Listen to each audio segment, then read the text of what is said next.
जय हिंद दोस्तों, आपका हार्दिक स्वागत है आपके अपने चैनल दयालपुर में। आपके लिए लेकर आए हैं दोस्तों करंट अफेयर के कुछ मोस्ट इंपोर्टेंट क्वेश्चन। और दोस्तों हमारे चैनल पर पहली बार आए हैं तो दोस्तों चैनल को सब्सक्राइब कर लें, बेल आइकन प्रेस कर लें ताकि आने वाली क्लास का नोटिफिकेशन मिले आपको सबसे पहले। और दोस्तों क्लास अच्छी लगे तो अपने दोस्तों में ज़रूर शेयर करें। और इससे पहले की क्लास आपने ना देखी हो तो हमारी प्ले लिस्ट से जाकर इससे पहले की क्लास देख सकते हैं। और दोस्तों हमारे चैनल पर सुबह 6 बजे आपको करंट अफेयर के टॉप 15 क्वेश्चन मिल जाया करेंगे, तो दोस्तों हमारे चैनल पर बने रहें।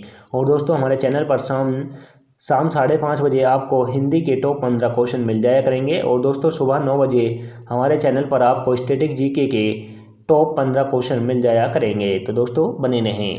चलते हैं दोस्तों आज की क्लास के पहले प्रश्न की तरफ। जैसे कि आज की क्लास का पहला प्रश्न है, किस राज्य को सर्वश्रेष्ठ साहसिक पर्यटक स्थल और आसपास के क्षेत्र में प्रथम पुरस्कार मिला है? तो दोस्तों यह मिला है उत्तराखंड को। उत्तराखंड को सर्वश्रेष्ठ साहसिक पर्यटन स्थल और आसपास के क्षेत्र में प्रथम पुरस्कार मिला है। तो दोस्तों इसका राइट आंसर हो जाएगा option number A. Very important है दोस्तों, स्टार लगाकर नोट करें। अब दोस्तों इन सभी राज्यों की राजधानी बता दूं, वो भी नोट कर लें। उत्तराखंड की देहरादून है, केरल की त्रिवेंद्रपुरम है, तेलंगाना की हैदराबाद है और दोस्तों असम की दिसपुर है।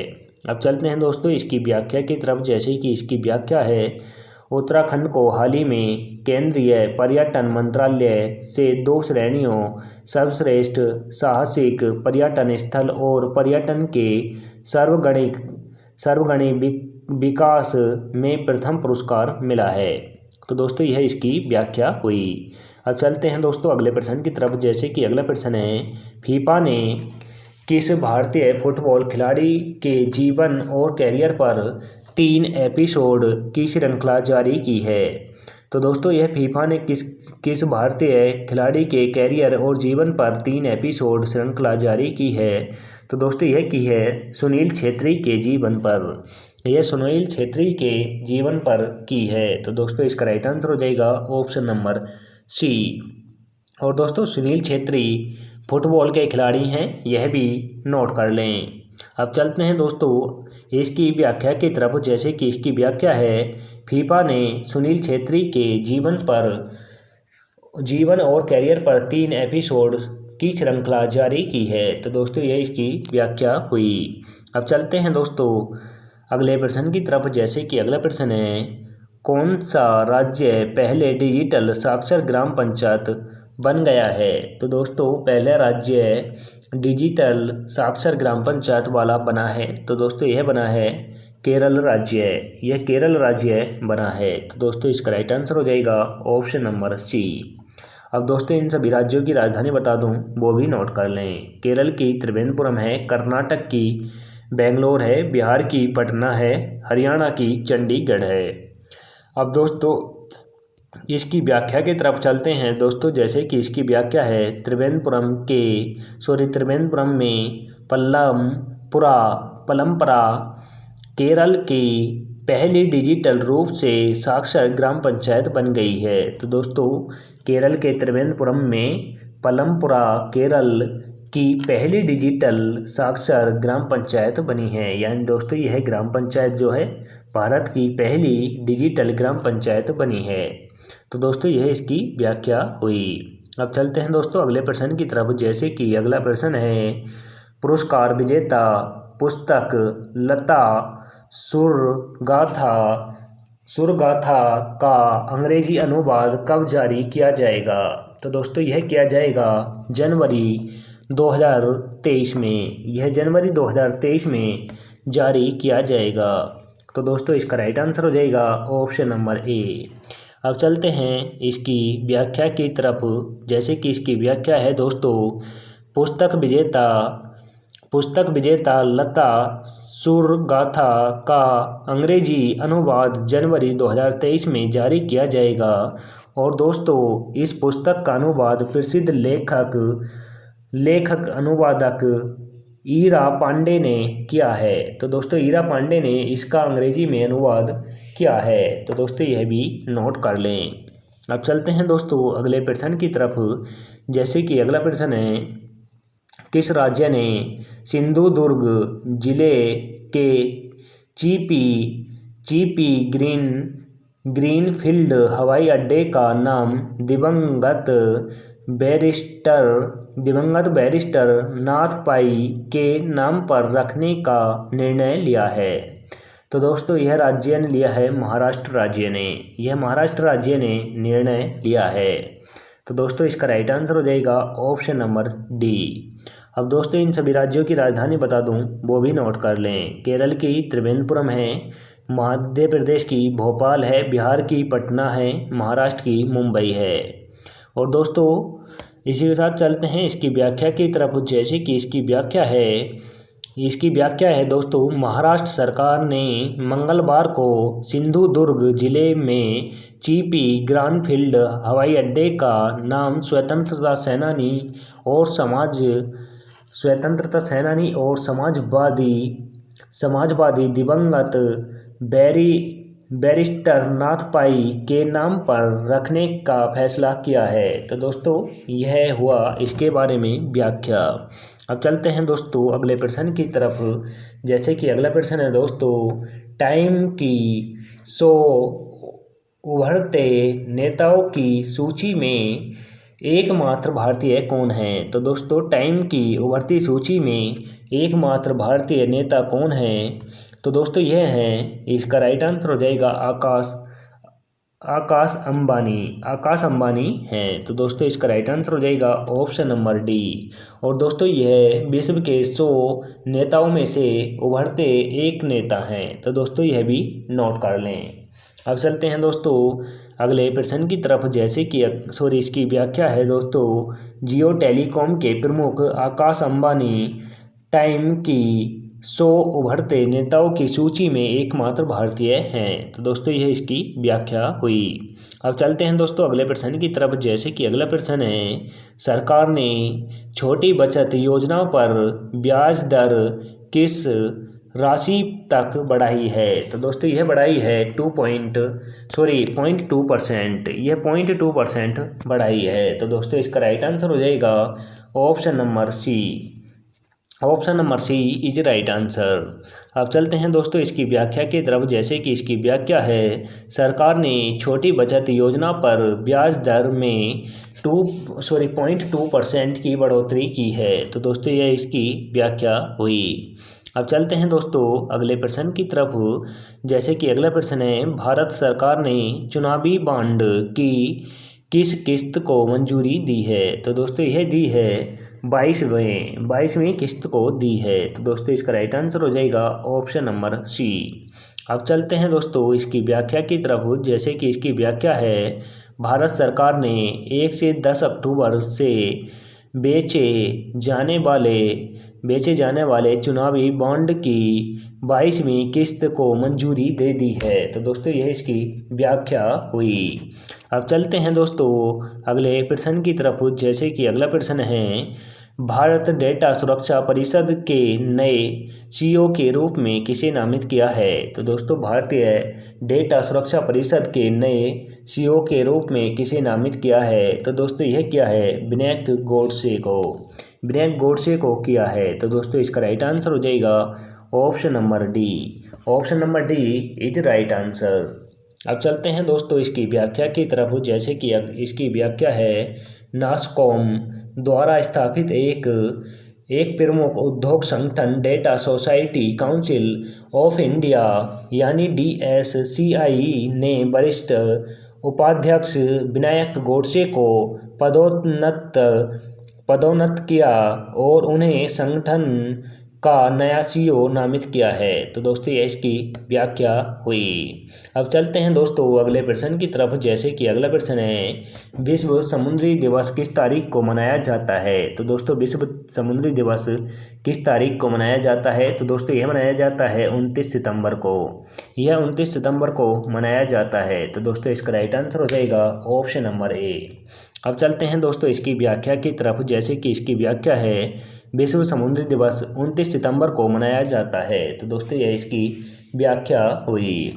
अब चलते हैं अगले प्रश्न की तरफ। जैसे कि अगला प्रश्न है, 30 सितंबर से शेंगेन पर्यटक वीज़ा के साथ रूसियों के प्रवेश पर किस देश ने प्रतिबंध लगाया है? तो दोस्तों 30 सितंबर से शेंगेन पर्यटक वीज़ा के साथ रूसियों पर प्रतिबंध किस देश ने लगाया है? तो दोस्तों यह लगाया है रूसियों पर फिनलैंड ने रूसियों पर प्रतिबंध लगाया है। तो दोस्तों इसका राइट आंसर हो जाएगा option number D. Option number D is right answer.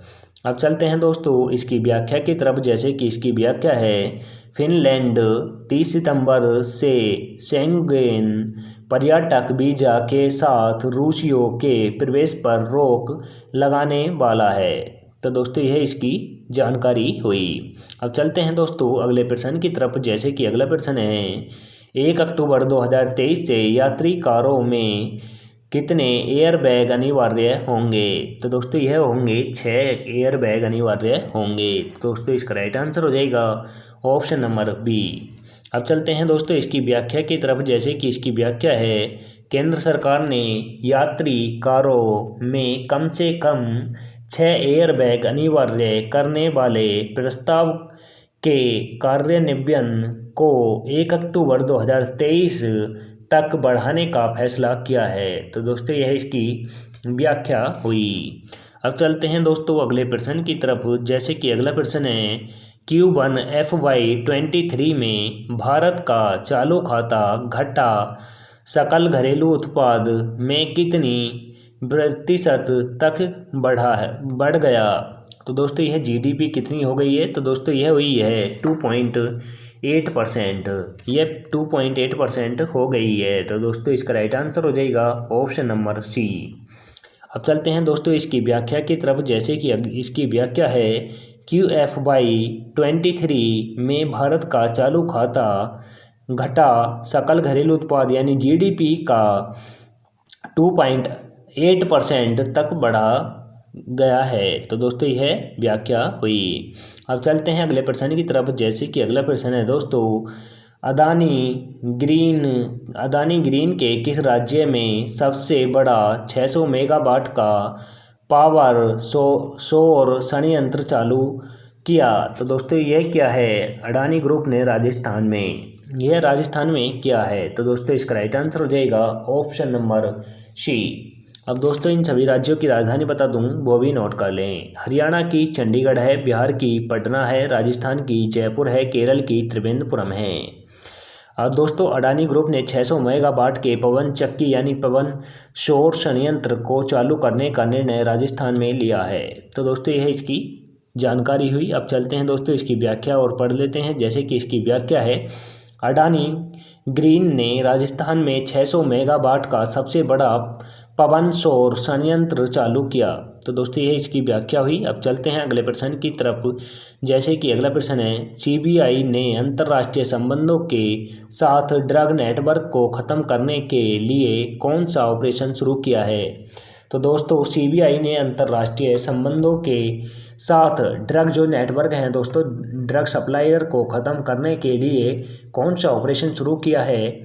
तो दोस्तों यह क्या है? गरुण ऑपरेशन। यह गरुण ऑपरेशन क्या है? तो दोस्तों इसका राइट आंसर हो जाएगा ऑप्शन नंबर ए। इंपॉर्टेंट है दोस्तों, इसे डबल स्टार लगाकर नोट करें, यह आपको काफ़ी एग्जामों में देखने को मिलेगा। अब चलते हैं दोस्तों इसकी व्याख्या की तरफ, जैसे कि इसकी व्याख्या है CBI ने अंतर्राष्ट्रीय संबंधों के साथ ड्रग नेटवर्क को ख़त्म करने के लिए ऑपरेशन गरुण शुरू किया है। यह इसकी व्याख्या हुई। अब चलते हैं दोस्तों इसकी अगले प्रश्न की तरफ, जैसे कि इसका अगला प्रश्न है किस देश ने अमेरिका के पूर्व सुरक्षा ठेकेदार एडवर्ड स्नेडेन को नागरिकता प्रदान की है? तो दोस्तों अमेरिका के पूर्व सुरक्षा ठेकेदार एडवर्ड स्नेडन को नागरिकता किस देश ने प्रदान की है? तो दोस्तों यह की है रूस ने की है। तो दोस्तों इसका राइट आंसर हो जाएगा ऑप्शन नंबर बी।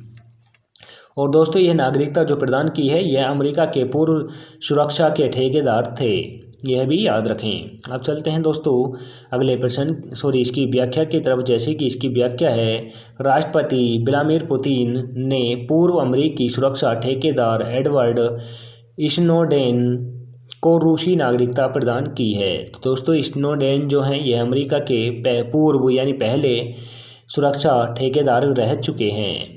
तो यह भी नोट कर लें। अब चलते हैं दोस्तों अगले प्रश्न की तरफ, जैसे कि अगला प्रश्न है गैजेटा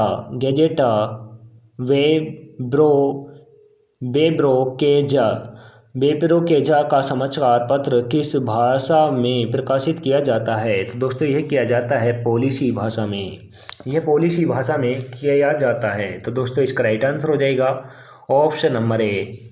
अब चलते हैं दोस्तों इसकी व्याख्या की तरफ, जैसे कि इसकी व्याख्या है गैजेटा वेब्रोक्रेज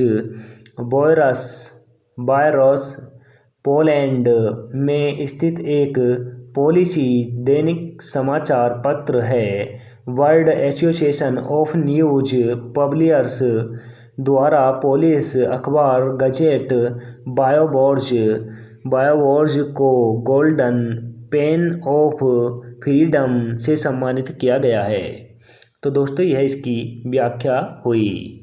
अब चलते हैं अगले प्रश्न की तरफ, जैसे कि अगला प्रश्न है स्वास्थ्य सुरक्षा रजिस्टर में भिन्न स्वास्थ्य सुविधाओं को जोड़ने के लिए किस राज्य को आयुष्मान उत्कृष्ट पुरस्कार 2022 से सम्मानित किया गया है?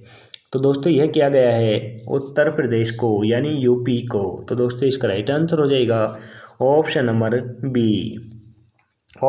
B is right answer. अब दोस्तों इन सभी राज्यों की राजधानी बता दूं, नोट कर लें। बिहार की पटना है, यूपी यानी उत्तर प्रदेश की लखनऊ है, हरियाणा की चंडीगढ़ है, गुजरात की गांधीनगर है। अब चलते हैं दोस्तों इसकी व्याख्या की तरफ, जैसे कि इसकी व्याख्या है स्वास्थ्य सुविधा रजिस्टर में भिन्न स्वास्थ्य सुविधाओं को जोड़ने के लिए उत्तर प्रदेश को आयुष्मान उत्कृष्ट पुरस्कार 2022 से सम्मानित किया गया है। यह इसकी व्याख्या हुई। अब चलते हैं दोस्तों आज की क्लास के लास्ट क्वेश्चन की तरफ, जैसे कि आज की क्लास का लास्ट क्वेश्चन है और दोस्तों वेरी इंपॉर्टेंट है, इसे आप डबल स्टार लगाकर जरूर नोट करें, क्योंकि यह दोस्तों अभी कोर्ट ने कुछ महिलाओं को सुविधा प्रदान की है। तो दोस्तों यह क्वेश्चन है सभी महिलाएं, विवाहित और अविवाहित महिलाएं गर्भावस्था में कितने सप्ताह तक सुरक्षित और कानूनी गर्भपात कर सकती हैं? तो दोस्तों गर्भपात करने की हकदार हैं कानूनी तरीके से कितने सप्ताह तक यह गर्भपात कर सकती हैं? तो दोस्तों यह कर सकती हैं 24 सप्ताह तक, यानी 24 सप्ताह तक कर सकती हैं। तो दोस्तों इसका राइट आंसर हो जाएगा option number B is right answer. और दोस्तों यह विवाहित और अविवाहित दोनों महिलाओं के लिए गर्भपात करने की अनुमति कोर्ट ने दी है। तो दोस्तों यह जरूर स्टार लगाकर नोट करें।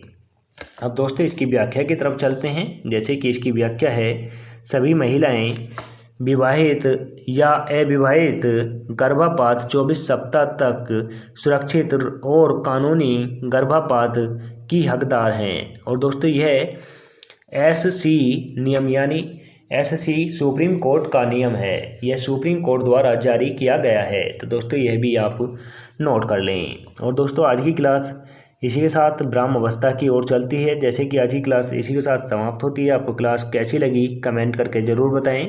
और दोस्तों क्लास अच्छी लगी हो तो अपने दोस्तों में ज़रूर शेयर करें। चैनल पर पहली बार आए हो तो दोस्तों चैनल को सब्सक्राइब कर लें, बेल आइकन प्रेस कर लें, ताकि आने वाली क्लास का नोटिफिकेशन मिले आपको सबसे पहले। और दोस्तों क्लास अच्छी लगी हो तो अपने दोस्तों में आप शेयर ही कर दी होगी। और दोस्तों हमारे प्लेलिस्ट जाकर डिस्क्रिप्शन से आप ज्वाइन कर सकते हैं, वहां से जाकर आप PDF डाउनलोड कर सकते हैं। मिलते हैं दोस्तों नेक्स्ट क्लास के साथ। जय हिंद, वंदे मातरम।